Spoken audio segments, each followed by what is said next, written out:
Hello everyone, welcome to my channel Learn with Sunil.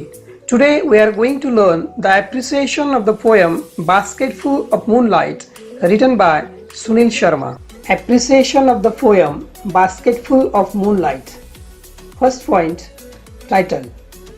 The title of the poem is Basktful of Moonlight. Second point, poet.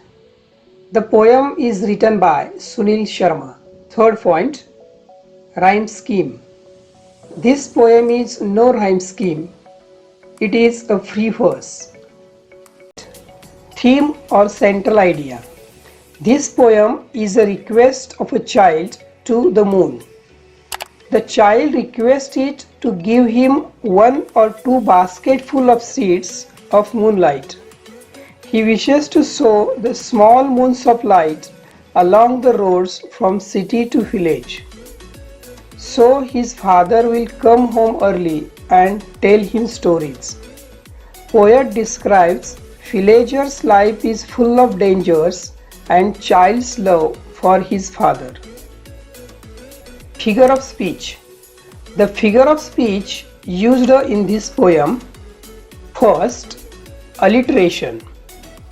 First sentence, basketful or 2 baskets full.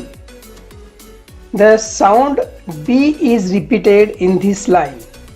Second example, snakes and scorpions. The sound of S is repeated. These 2 examples are of alliteration. Second, repetition.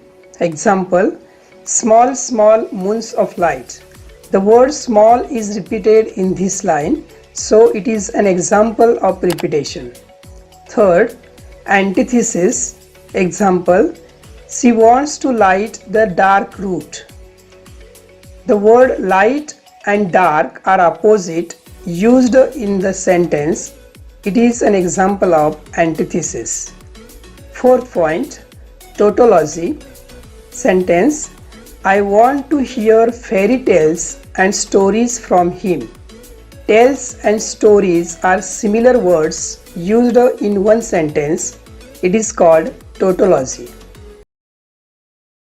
Why I like the poem?